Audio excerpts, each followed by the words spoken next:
For those of you who don't know me, my name is Jenny.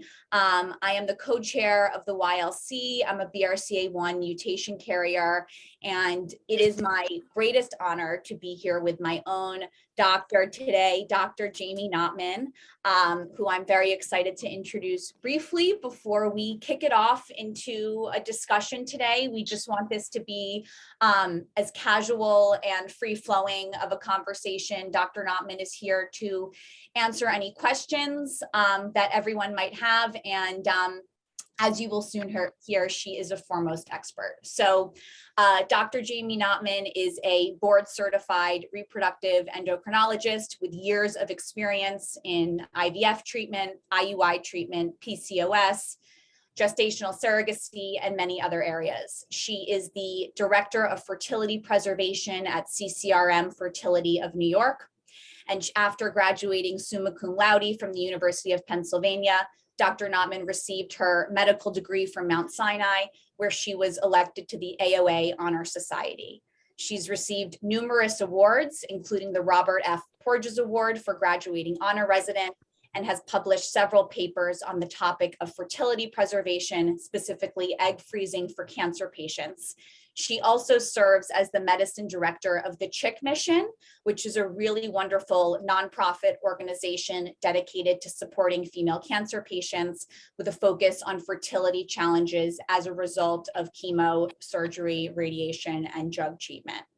So honored to be here with you all today and to share a little bit of my own personal story, and hope that if anyone is going through anything similar, that this discussion is a safe space. So as you all know, the BRCA mutation carriers are faced with very complicated treatment decisions regarding their own future risk of cancer as well as that of their children. And so for women trying to conceive, pre-implantation genetic testing, otherwise known as PGT, is an option of embryos, is an option for BRCA mutation carriers. So I'll pass the mic over to Dr. Knopman and let her tell you a little bit more about PGT and how it relates to IVF. And I think that'll be a great place to kick off the talk today. Sure. Thanks, Jenny. Thanks to everyone for having me. It's my privilege to be here with you all. I'm excited about this conversation. I think what's so important is now we're mainstreaming talking about all of this stuff, right? So many years infertility or fertility treatment was sort of hidden and people weren't vocal about their experiences. And I think being vocal and using our voices not only helps us deal with a lot of stuff, but it also empowers other women or individuals to speak up. So I think it's super impressive. And I'm very proud to be a part of it. So PGT stands for pre-genetic testing. And pre-genetic testing was actually the first case of pre-genetic testing was really in the 80s, early 90s. And it was done to look at single gene mutations like BRCA, right? It was really done for cystic fibrosis, which is a recessive condition where both parents or both gamete sources need to carry the gene. But it was initially put out there to test for specific specific genetic mutations. It has since expanded, and now PGT is both PGT-A and PGT-M. And what that means is we routinely do PGT of embryos, but we're not always checking for a specific chromosome mutation. We're looking for chromosome number.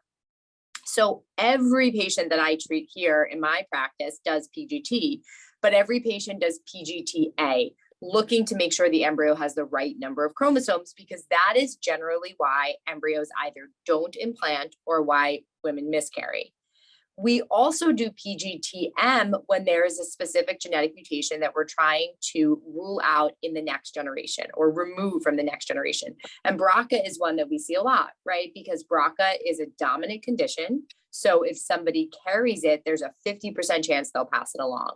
So BRCA is definitely a mutation that we frequently will screen for in the embryos. So generally the way it works, and Jenny knows this, is you first will screen your embryos for chromosome number. And then those that are chromosomally normal, have the right number of chromosomes, which is 46, will go on to get BRCA testing or go on to get whatever the single gene is. And then we say those are the embryos that are available or usable for transfer.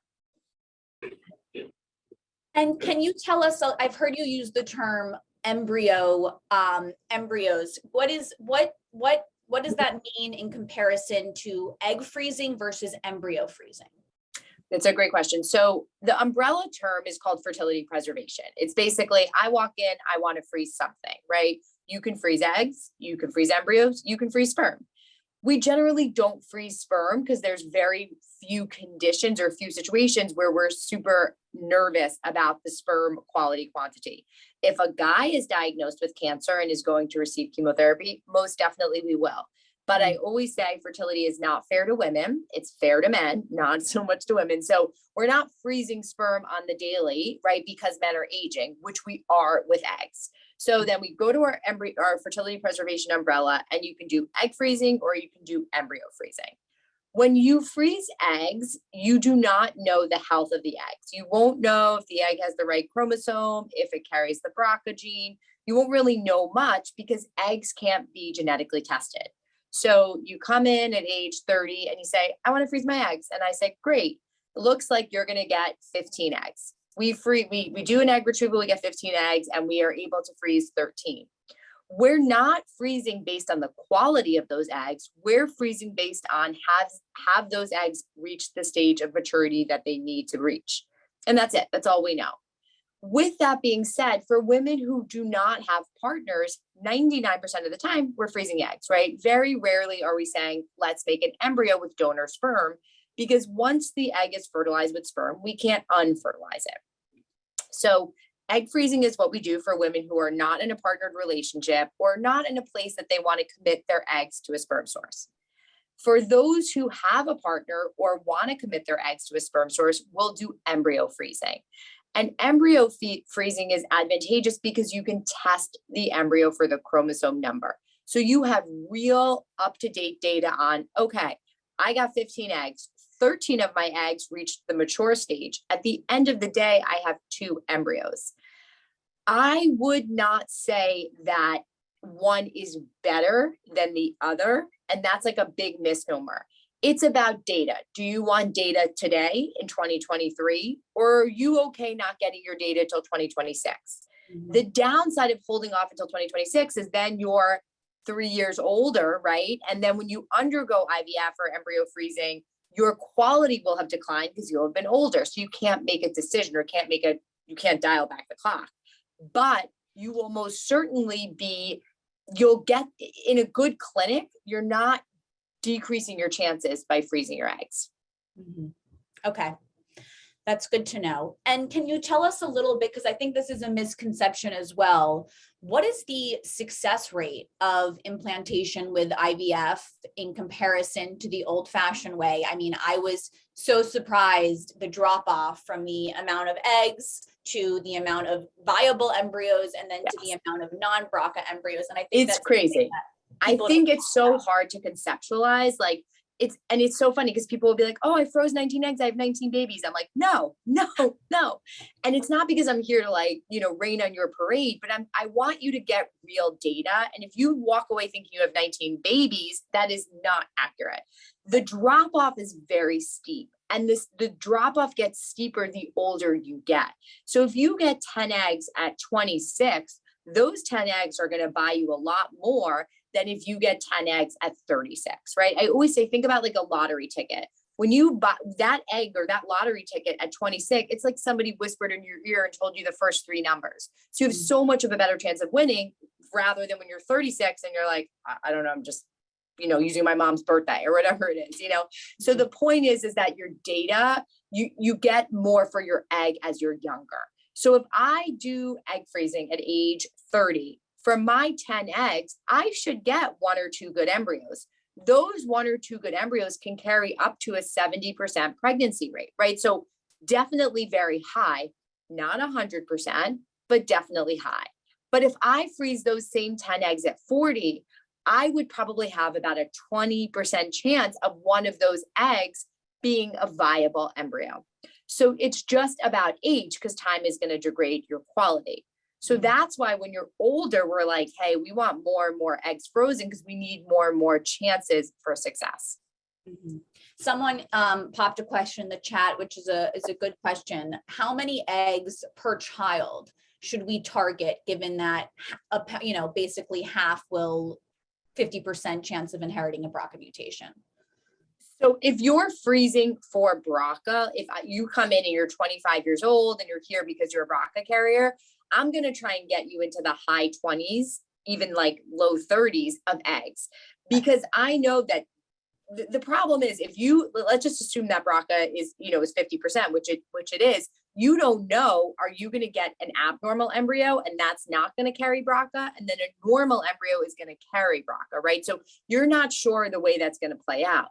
The younger you are, the more those eggs will be normal, right? So then you're sort of like, okay, I'd rather freeze at 25 and most of my eggs will be normal. And then I'm just dealing with BRCA, as opposed to I'm doing this at 38 and now I'm dealing with age-related infertility and the fact that BRCA. And remember, because BRCA is dominant, it's going to affect 50% of the gametes and then 50% of the embryos, versus if you and your partner were both cystic fibrosis carriers, that's a 25% chance. So the odds are much better. And what is, I mean, I know I feel like I've made some extreme choices, and a lot of other women in this room can relate with, a preventative double mastectomy at the age of 27, going through this very difficult IVF process and going forward with PGT. What is the general attitude of your patients, particularly those who are BRCA1 and 2 mutation carriers, in an attempt to prevent their offspring from having a known mutation status? I think that's a great question, Jenny. I think it's what I have noticed, and I've done this for a while, is those that have been directly affected by breast cancer who carry a BRCA mutation are going to take action. Mm-hmm. Those who have not, who are just like, oh, it's so random, like my mom got tested and then I got tested, so it's not in their face, right? Like, my mom was fine, I'm fine, I'm not doing this thing, this is so silly. So I think it really depends on how breast cancer or ovarian cancer or pancreatic cancer impacts your life. Like, if you saw it, like if you had breast cancer, oh, you're screening that out. If your mom or your sister or your aunt who at a younger age had it, you're doing it. But if it doesn't touch your life, I think a lot of times you're sort of like, I don't know, I'll just see how it goes. Now, there are definitely cases where we are unable to get a BRCA unaffected chromosomally normal embryo. And then we have a conversation about what's the best path. Do we keep doing this? Do we use an embryo that's affected? Do we make it a male embryo? What is the best plan forward? And I think, do I use a donor egg? Like, that's an individualized conversation depending on what's right for you. Yeah, that leads right into my next question, though, that, that IVF isn't always successful and that you could end up with, viable embryos that happen to all have the BRCA mutation. So given that this is a very individualized conversation, I guess if there's a patient who, has been affected in their life with BRCA or breast cancer in some way and has, gets that call that none of the embryos do not have a non-mutation status, I guess the options are really to either, do another round or to ultimately decide to implant one of those BRCA mutation embryos, right? Those are really your data patients. Listen, think about how far we've come in the past 20 years. By the time your child is 21, that's 21 years away. You don't know, maybe it'll be a totally different situation. So it's important, I think, to know that, because then you're not like, oh my God, this is terrible, I don't even know what to do. You could use that embryo, right? Now, there are conditions where you would never use the embryo. And then we had like not BRCA, right? There's other dominant conditions which are devastating, and you would never want to bring a child into the world with that. But at least with BRCA, we know, okay, about it from the get-go. There's so many interventions. We could deal with it if we had to. Right. And I want to encourage people to, be thinking about a couple of questions as we talk this through. But, there's been some initial research, and I had my own experience with the hormone medication for sure. But that, that overstimulation could pose a greater risk to BRCA1 and 2 mutation carriers. Is this true, or is this just a complete first? Yeah. So what I would say is, yes, you have to be careful with your stimulation, but no, there is no data that you are going to then have a higher risk of breast cancer down the road or a higher risk of ovarian cancer. I would say there's so many modifications that we can do now, right? Like there's so many modifications that we can make in your protocol so that we reduce high levels of estrogen and we reduce the postoperative complications. And so what I would say is that, yes, you don't want to be here doing this, 10 rounds of IVF, but you should know that the chances are of all that happening are very low. Okay. And, talking about the fact that, if you are doing egg freezing, you might need to do more than one round. If you do embryo freezing, you might need to do more than one round. And this all is adding up quite quickly. So how much of this, if at all, is covered by insurance, and what does the landscape look like going forward? So, that's a great question. So the fertility benefits landscape has changed dramatically. Thanks to, I will say Google, Apple, Meta, whoever you want to call them, they really were the first people to take these steps in that now you're given what's called fertility benefits as opposed to infertility coverage at a lot of big tech companies, law firms, banks, such that I can go in and say, I want to freeze my eggs. And there is a benefit for me that I can access $30,000, $20,000, whatever it is. And I don't have to go in and prove that I'm infertile or prove that I've been trying or any of that. I can just go in and use my benefit. So a lot of women are benefiting from this because now the coverage is there when it wasn't there before. Now, that's not to say that every company does it or every tech company is up to date. Sometimes it isn't, and you do have to pay out of pocket, and it does become quite costly. But there are a lot of changes that are coming about that are benefiting patients. Okay, that's great to know. Someone just popped in the chat, and please feel free to come off mute if you would like to ask Dr. Knopman your own question. Sarah, do you want to chime in? Sure. Thank you so much. So I had a few questions for you. I've done 2 rounds of egg freezing. I'm 27. I have 19 frozen eggs, and I am trying to decide whether I do more rounds. Knowing that I want 2 kids, but I want 2 kids in like 6 or so years. I'm wondering a few things. Like, one, what do you generally recommend for how many eggs to freeze? Given like for people who have a BRCA1 or BRCA mutation in general, and then I can ask a couple more. Okay, so hi Sarah. So I would say 19 is a great number, and that should give you 2 to 3 good embryos. I think if you did one more round and your 19 was then in the higher 20s, you're golden, right? Like then I think you're really good and you can stop. I think you could theoretically stop now, take a rest, see what happens in your life. And then like, let's say you're 30 and you're like, you know what, I'm still not ready to have a kid. I definitely want that to, I want to, I'm going to go ahead and add another like pot, number of eggs to the pot. I think you're still young enough that you can wait and you don't have to do it as immediately. Okay, awesome. And then in terms of like technology to test eggs, I know that right now we can only test embryos, and like the reason you can't test eggs is because like they're fewer cells, more delicate, et cetera. Like, is there technology that's developing to be able to test eggs in the 5 to 10 years? Yeah. Okay. Not that I know of yet, and nothing that's like widespread of yet. Okay. And then I'm trying to remember. I'm going to check what my last question was. Said how many eggs per child should we target? Oh yeah, no, I think it was the PGT at the first one I actually asked. I haven't asked. Like how accurate is PGTM for embryos? It's very accurate. I mean, listen, Okay. Nothing's 100%. And we always tell patients, you should still do invasive, you should still be offered an amnio or CVS in pregnancy to confirm the results. But PGTM is as high as 95, 98% when done in a good center. Okay. Thank you so much. This was so helpful. Yeah, of course. Kennedy, I'm loving the hand raises and I'm loving being able to hear people's voices. So Kennedy, please come on. So yeah, Sarah's question just reminded me of a kind of a related one.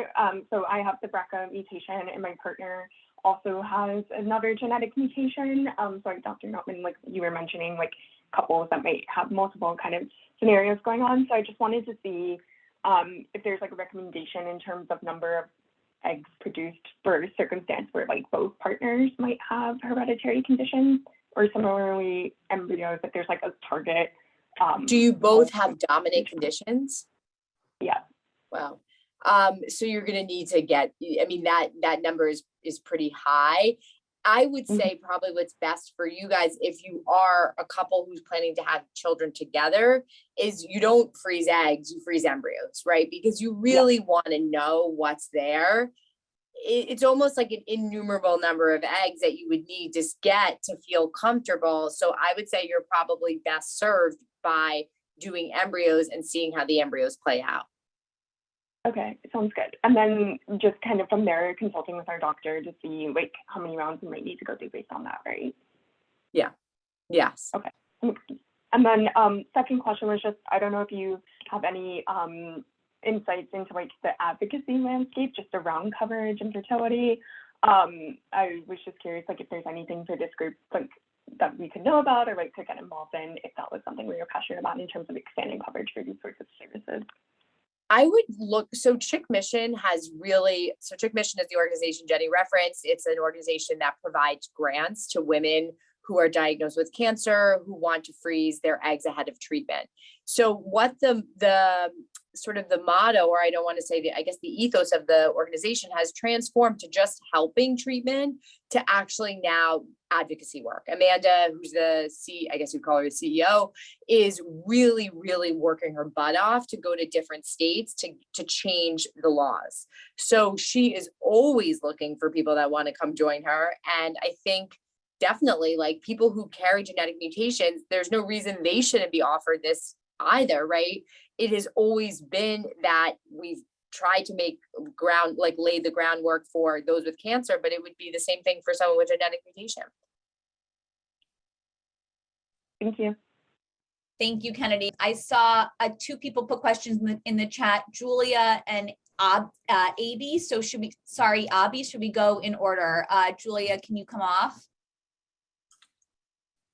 Hi. My question is about couples that have unknown BRCA status. I can just speak from personal experience of like doing pre-genetic testing because I am of Ashkenazi descent, and so is my partner. And through that process, we were kind of recommended to do BRCA testing. We were told that each of our chances of being a BRCA carrier is 1 in 25, just from being of Ashkenazi descent. So I was just curious, in your practice, what you've been seeing with couples. Are they going ahead and electing to have BRCA testing, even if they have no known kind of family carrier history? Not usually. In my experience, not usually. A couple of patients will come in and they'll say, my best friend just was diagnosed with breast cancer and she's BRCA, can you test? And I say, we certainly can. We ask you to go through genetic counseling first to understand the ramifications of being identified as a BRCA carrier. But it's not something that people routinely walk in and say, I'd like genetic testing without a strong family history.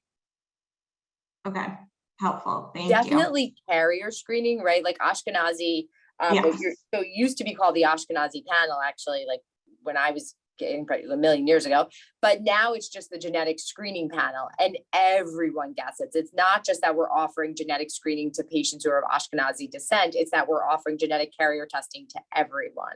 It was born out of the higher incidence of recessive conditions in Ashkenazi patients, but now we use it for everyone. Got it. Makes sense. Yeah, I know they tested for kind of like 500 things, so it's pretty impressive all the information they have. Thanks so much. Yeah, you're welcome. Sure. Abby, can you come off mute and please correct me if I'm pronouncing your name wrong.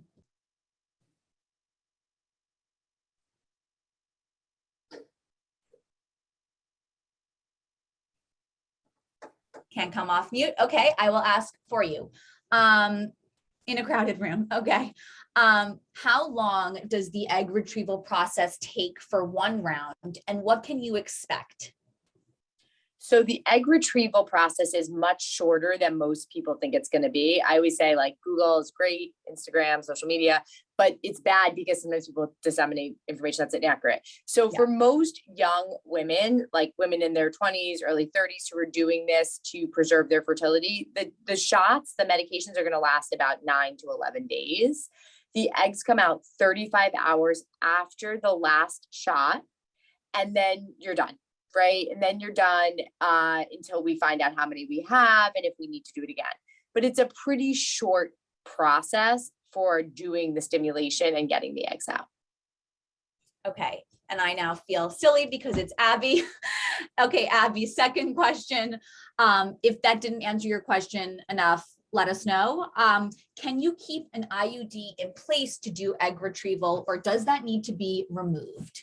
It does not need to come out. So the copper T, most women or almost all women get regular menstrual cycles, right? So with your copper T, we just figure out when day 1 of your cycle is, you tell us, we start them at day 2.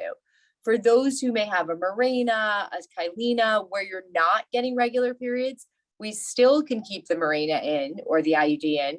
We just check your blood levels. And once your bloods indicate that you would have been day 2, meaning everything's baseline, that's when we start the meds. So yes, we keep the IUD in.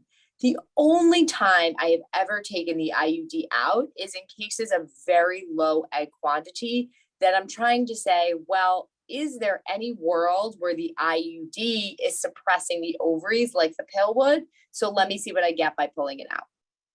And I know that you had me go off the pill before I started. Is that common, or does it depend on which practice you go to? So the pill is like, I would say it's great. It's like God's greatest gift to women because it does a lot of good things for us. It really gets a bad rap in social media. But the problem with the pill is it puts your ovaries to sleep because that's what it's supposed to do. But if you want to do egg freezing or IVF or something where you're going to stimulate your ovaries, you don't want them sleeping. So it's like you take an Ambien, you wake up the next morning, you're groggy. You're not like, I am my best self today, right? So the pill is like Ambien for your ovaries. So you want to give those ovaries a month off of the pill so that they can wake up. Okay. Danielle, are you able to come off mute? Yes. Hi. Hi. Good to see you all today. I jumped on a little late, so I'm sorry if this question was already asked, but could you walk through the rest of the process? So if you wanted to go directly from egg retrieval to implantation, like in the quickest, without much downtime, what does that process look like? So it's always going to take a month or so because you have to get the embryos genetically tested, right? And so chromosome testing for chromosome number takes about 2 weeks from when the embryo biopsies get shipped to the genetic testing center. And then for single gene, it's going to take an extra 2 weeks. So if I started my hormonal medications, let's call it July 1, and my egg retrieval was July 12th, I would know how many of my embryos are going off for testing by July 19th. I'd probably have my results on those embryo biopsies for chromosome number early August, and probably by mid-August, I would know how many are affected by the BRCA. So likely my transfer would fall somewhere in September. So about 2 months in the most condensed Exactly. frame. Okay, great. Thank you. Appreciate it. You're welcome. Perry, and I hope I answered your question about the timeline. I think Dr. Knopman, we took me off birth control about a month before. Usually I do a month, correct? Yeah. There's usually a month off. Yep. Perry, are you able to come off mute? I think will be a good discussion for anyone in the room who has had their ovaries removed. I think so. Can you hear me? Yeah. Okay. So my question was, so I am 33. I'm supposed to have my ovaries removed next summer. I've saved 65 eggs, and they had wanted me to do FDA certification for potential surrogacy in case after my ovaries were removed, there was less likelihood that I would actually be able to to make it to term with a pregnancy. Was that just an abundance of caution, or is there evidence to that? No. I mean, I guess they're wondering if they take out your ovaries, is there any world that they could damage your uterus? And then if they damaged your uterus, then you need a gestational carrier. But sorry, as long as you are not there's no reason that you would need a carrier. I'm assuming as long as you've never been diagnosed with breast cancer, if you're just a BRCA carrier, I don't see why they would tell you could not carry. Okay, cool. Thank you. You're welcome. Anyone else have any other questions for Dr. Knopman? We'll probably close out in about 15 minutes and let her get back to helping so many women as she does. Emily. How do both me and my partner are Ashkenazi Jews, which has a higher rate of BRCA and some other mutations? What are other tests that we would both go in to do before we decide to create embryos, the sexiest way to have a baby? So what you would do is you'd go see your OBGYN is usually how this is done, or you can come to the fertility clinic where you froze your eggs, and we would do genetic carrier testing on both you and your partner. And then we would say, okay, what do they carry? And if they carry anything, are they overlapping? And what is there's a 1 in 40 chance that any Ashkenazi Jew carries a BRCA gene. Is it viable to have a baby if it's 2 BRCA genes together? Or I know they're both dominant traits, but we would be doing this through science. Yeah, I mean, there is, right? It's just your chances are going to get whittled and whittled down the more dominant conditions you're testing for. I have a patient tried to test for 2 dominant conditions, and her egg quantity was pretty low. And so it was really, really, it was nearly impossible, right? To do both, because always one of the embryos was going to come back positive or something. So we sort of had to say, which one do we care about more? Yeah. And what can we do with that? And I'll just share, something that it also ends up being an unforeseen challenge through all of this. But Emily, I'm glad you brought up the gender perspective. And Dr. Knopman knows, she asked me, would you want to know if all of the embryos were the same sex? And I said, yes, I would want to know. So she said, Jenny, all of the embryos are the same sex. I said, that's enough information for right now. I don't need any more.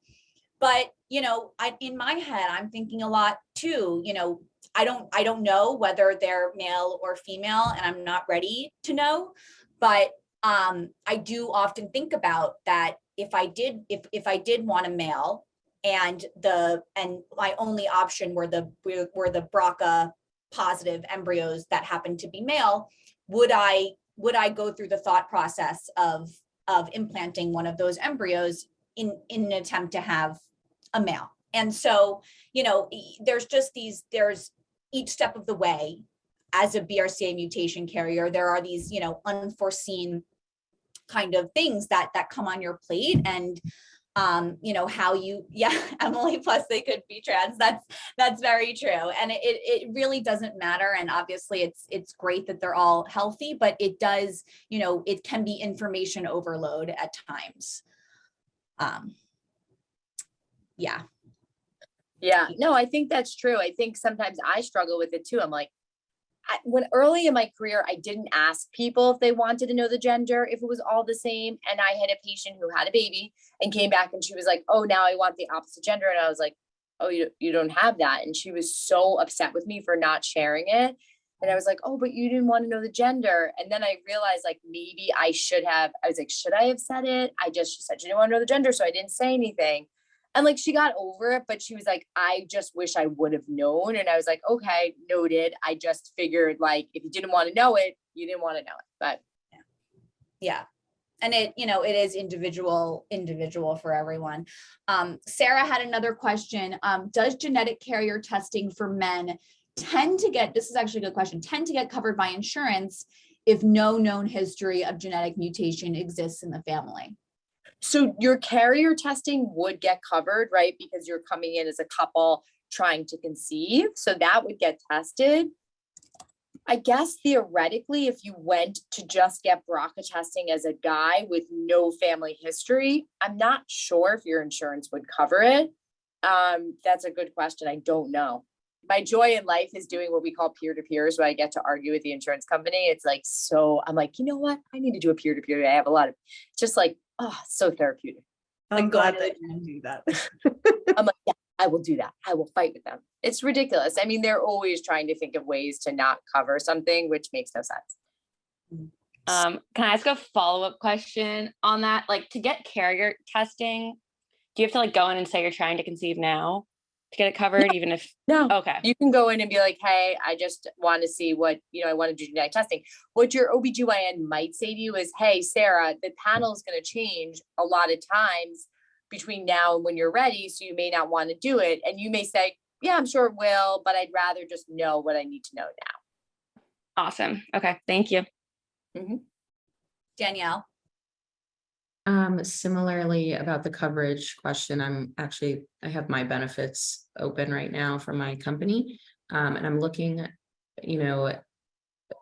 IVF, it's telling me like applicable cost sharing based on the type of service performed in place of service where rendered. And then ART, which is something that I heard a lot in my consultations, is covered. And comprehensive infertility services are covered, though I don't think in this case it's necessarily infertility because I'm talking about like genetics. The traditional insurance company plans at the United Oxford, they generally don't cover it. Don't cover IVF. They don't cover IVF unless you have infertility. That's the change in the birth of the progeny, the mavens, the carrots. These are all fertility benefits that companies will partner with and say, I want you to offer fertility services to my team, my client, my employees. And then it doesn't matter. You can just come in and say, oh, I'm 25. I want to freeze my eggs. Nobody's looking. I also learned about the term when I was going through the insurance process, Dr. Knopman, called centers of excellence. It's part of the United plan. If you guys see that as part of your corporate insurance plans, basically what that means is there's designated clinics that are covered by insurance, depending upon which city you're in. And so that is an option as well. And CCRM fertility is not considered in that coverage, right? No, not CCRM New York, because we've only been open. CCRM Colorado, you have to be open for a certain amount of time. Got it. Okay. Amazing. And Dr. Knopman, I want you to know, someone said, I've worked with 3 reproductive endocrinologists and you are by far the most knowledgeable. Oh, that's so nice. Thank you. So we are all very lucky. And in our last couple of minutes, does anyone have any final questions? I'm happy to answer anything about my own experience. As I feel like it does, it's 2 months, but it does knock the wind out of you for a little bit.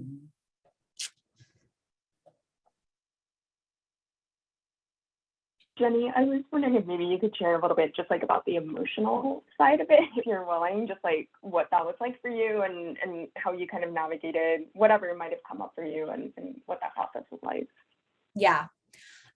So, Dr. Knopman said when I asked her early on, what is she seeing in her patients and who are the types of patients who decide to make this type of decision given the financial cost. And I'm someone who grew up very, very close to cancer. My mom is a 2-time breast cancer survivor. She was diagnosed with BRCA1 in the late 90s.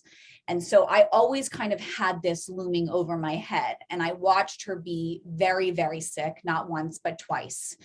And so it was easy for me to, really through the Vassar community and through all of you, it was easy for me to make the decision to have the preventative mastectomy.